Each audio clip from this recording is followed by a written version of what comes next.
याद है हम लोगों ने हमारे प्रीवियस लेक्चर में क्या किया था? नहीं याद है तो एक बार प्लीज आप मेरा प्रीवियस वीडियो देख लीजिए। उसमें हम लोगों ने किया था what is economics, what is economy and different approaches of economics. आज हम पढ़ेंगे व्हाट इज अगेन इकोनॉमिक्स। एक बार रिकैप कर रहे हैं, it deals with the study of scarce resources and alternative uses and economics also has various branches like micro and macro. इसको समझने के लिए मैं आपको एक छोटा सा एग्जांपल देती हूँ, ठीक है? आप लोग कभी फ्लाइट में गए हैं? ऑलराइट, जब आप एकदम ऊपर आपकी फ्लाइट ने टेक ऑफ ले लिया और आप प्रोबेबली से 15,000 फीट ऊपर हैं, ठीक है? आप जब नीचे देखते हो आपको क्या दिखाई देता है? कैसा दिखाई देता है? Probably you can see your entire city, right? आप जरा आंख बंद करके अगर सोचे तो you can see your entire city and everything that is there in your city, you can take a holistic view of it. But then everything that you're seeing is seen in small blocks. जैसे कि अगर आपको कोई बड़ी सी society भी दिखाई दे रही है तो वो माचिस के डब्बे की तरह दिखाई देती है। अगर आपको बड़ी रिवर भी अगर दिखाई देती है तो वो पॉन्ड के शेप की दिखाई देती है। आपको सारी बड़ी इमारतें भी दिखाई देती है तो उनका सबका साइज बहुत छोटा होता है। तो बेसिकली आप जब हेलीकॉप्टर से कोई भी चीज देखते हो या अगर आप अपने प्लेन से कोई भी चीज देखते हो, ऊपर से कोई भी चीज देखते हो तो आपको दिखाई बहुत कुछ देता है पर सब कुछ बहुत छोटा दिखाई देता है। इसे कहा जाता है एयरप्लेन व्यू। इसे क्या कहा जाता है? एयरप्लेन व्यू या हेलीकॉप्टर व्यू। तो हेलीकॉप्टर व्यू या एयरप्लेन व्यू क्या है? It is a macro view. What is it? Macro view. उसी तरह से जो इकोनॉमिक्स भी है वो एक इकोनॉमिक्स है जो मैक्रो इकोनॉमिक्स होता है। वो इकोनॉमी के सारे कंपोनेंट्स को, वो इकोनॉमी के सारे सेक्टर्स को होलिस्टिकली देखता है। वो इकोनॉमिक्स के सारे सेक्टर्स को, इकोनॉमी के हर एक कंपोनेंट को, इकोनॉमी के हर एक इंडिविजुअल को, फर्म को, बिहेवियर को, सबको वो स्टडी करता है पर होलिस्टिकली, डिटेल में नहीं देखता। समझ में आ रहा है?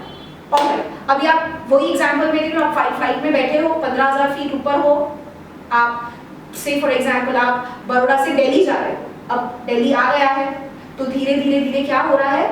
फ्लाइट नीचे उतर रही है। जैसे जैसे आप अपने सिटी के नजदीक आ रहे हो, आप अपने एयरपोर्ट के नजदीक आ रहे हो, आपको कैसे दिखाई देता है? सारी चीजें बड़ी दिखाई देने लगती है। सारी चीजें बड़ी दिखाई दे रही है। समझ में आ रहा है आप लोगों को? और पहले जो आपको ऊपर से पूरा शहर दिखाई दे रहा था, अब वैसा आपको नहीं दिखाई दे रहा है। आपको सारे कंपोनेंट्स बड़े दिखाई दे रहे हैं। तो जब आप बिल्कुल अपने शहर के नजदीक आ रहे हो और जब आपको वो सारे कंपोनेंट्स बड़े दिखाई देते हैं, उसको कहा जाता है माइक्रोस्कोपिक व्यू। क्या कहा जाता है? Microscopic view. इसको समझने के लिए मैं एक और एग्जांपल देती हूँ। जैसे अगर हमारी पूरी जो बॉडी है वो सेल से बनी हुई है। Can you see cells through your naked eyes? Not possible.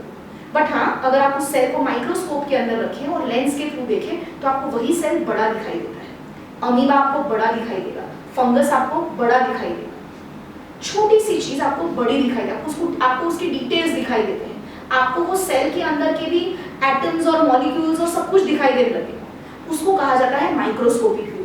उस तरह से इकोनॉमिक्स भी जो है उसका एक माइक्रोस्कोपिक व्यू है और एक मैक्रोस्कोपिक व्यू है। So what is microscopic view? Microscopic view is आप हर एक चीज को, हर एक इकोनॉमी के कंपोनेंट को, हर एक इकोनॉमी के कंपोनेंट को बहुत बारीकी से इंडिविजुअली पढ़ते हैं। जैसे कि हमारी इकोनॉमी में कंज्यूमर्स होते हैं, प्रोड्यूसर्स होते हैं, गवर्नमेंट होती है, प्राइस होता है, बहुत सारे कंपोनेंट्स होते हैं। तो माइक्रो इकोनॉमिक्स के अंदर मैं वो सारे कंपोनेंट्स को अलग से इंडिविजुअली डिटेल में पढ़ूंगी। और मैक्रो इकोनॉमिक्स में मैं क्या करूंगी? मैं ये सारी चीजों को होलिस्टिकली पढ़ूंगी। समझ में आ रहा है? So now let us try to understand what are the keywords for it. Micro economics is a study of individual and firms of the economy, whereas macroeconomy is the study of the aggregates. Microeconomy deals with the behavior of consumer and producers. Macroeconomics studies the holistic behavior of all the sectors of the economy. For example, law of demand and supply. For example, poverty, inflation, national income, etc. जब मैं microeconomics की बात करती हूँ तो it's a microscopic view, it's a airplane view. Macroeconomics आप पढ़ेंगे आपके क्लास 12 में, और माइक्रो इकोनॉमिक्स मतलब ये पूरा जो है, आपको जो भी थोड़ा बहुत नहीं समझ में आ रहा होगा कि ये लॉ ऑफ डिमांड और लॉ ऑफ सप्लाई क्या है, मैम पता नहीं क्या बोल रही है, आपको ये सब कुछ आने वाला है इसी साल class 11।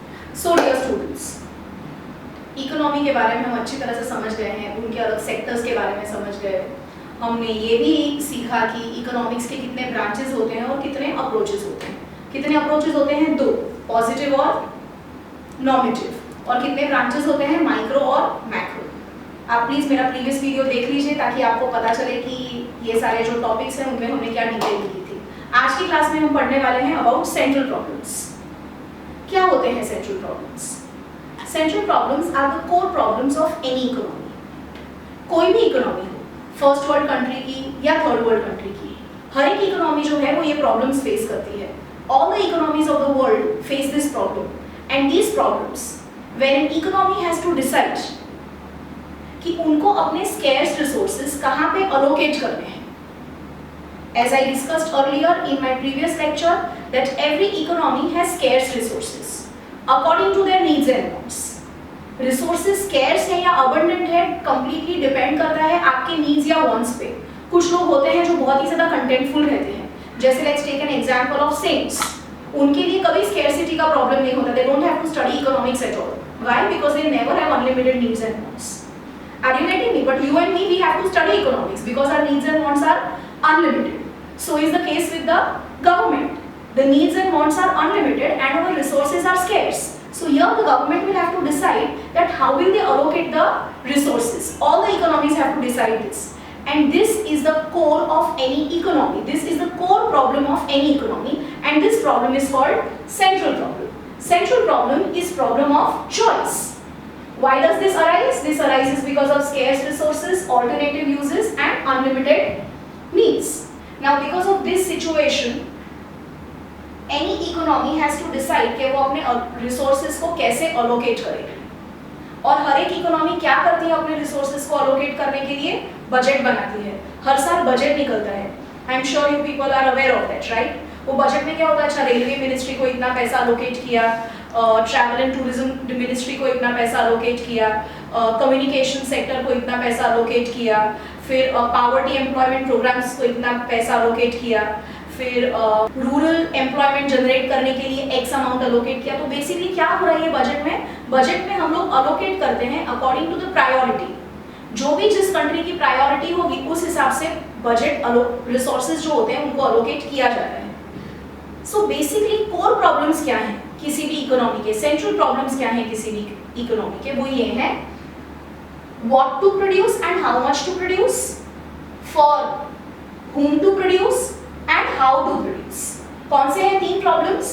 what to produce and how much to produce, how to produce and for whom to produce. इस चीज को थोड़ा सा डिटेल में समझते हैं। like what to produce. what to produce के अंदर एक इकोनॉमी को डिसीजन लेना होता है on the basis of the different goods, जैसे कैपिटल गुड्स है, कंज्यूमर गुड्स है, डिफेंस गुड्स है। इन सब में से कौन से गुड्स इकोनॉमी को प्रोड्यूस करने चाहिए according to the requirement, according to the requirement. और उसके बाद क्या डिसीजन लेना है? उसके बाद डिसीजन लेना है कि उनकी क्या क्वांटिटीज रहेंगी, उनकी क्या क्वांटिटीज रहेंगी, मतलब किस कॉम्बिनेशन में आपको प्रोड्यूस करना है। उसके बाद है कि आप वो चीज को प्रोड्यूस कैसे करोगे। There are 2 technologies, labour intensive and capital intensive. आप कौन सी टेक्नोलॉजी से आपके कंट्री में प्रोडक्शन करोगे? जैसे चाइना और इंडिया है, हमारे कंट्री में पॉपुलेशन बहुत ज्यादा है, तो हम लोग जनरली कौन सा मोड यूज करेंगे? We will use labour intensive. But countries like Germany, Australia, America, जहाँ पे पॉपुलेशन कम है, कैपिटल बहुत ज्यादा है, तो they will use capital intensive technology. Capital intensive technology की होती है जहाँ पे मशीन्स बहुत ज्यादा यूज किए जाते हैं, पैसा बहुत ज्यादा यूज किया जाता है। लेबर इंटेंसिव एक ऐसी टेक्नोलॉजी है जिसके अंदर लेबर ज्यादा यूज किया जाता है। जब भी आप ये मोड ऑफ प्रोडक्शन या टेक्निक ऑफ प्रोडक्शन डिसाइड करते हो तो you always have to make sure that your resources are efficiently utilised. जो भी कंट्री के रिसोर्सेज हैं वो रिसोर्सेज को आपको ऑप्टिमली यूज करना है। We need to make sure that none of the resources remain underutilized or unutilized. Last comes for whom to produce. हमारे कंट्री के अंदर अलग अलग सेक्शंस हैं, जैसे capitalist which are the richie riches, और दूसरे होते हैं mediocres and the last comes the poor section of the society. मेरे कंट्री का जो बजट है मुझे सबसे ज्यादा कहाँ पे अलोकेट करना है? से फॉर एग्जाम्पल अगर आप अपने बजट में देखते हो कि ज्यादातर पैसे पॉवर्टी एलिवेशन प्रोग्राम्स में गए हैं, फार्मर्स के लोन्स वेव ऑफ करने में गए हैं, या से फॉर एग्जाम्पल सब्सिडीज के लिए पैसे ज़्यादा लोकेट हुए हैं, इसका मतलब ये है कि the economy is focusing more on poor section of the society. And if you see, there are a lot of subsidies and grants given to automobile industry or luxurious cars or probably capital goods, then you can basically see that the economy is focusing more on the capitalist section of the society, that is the riches. आप ये देख रहे हो कि जो बड़े-बड़े industrialist हैं उनको लैंड बहुत सस्ते में दी जाती है.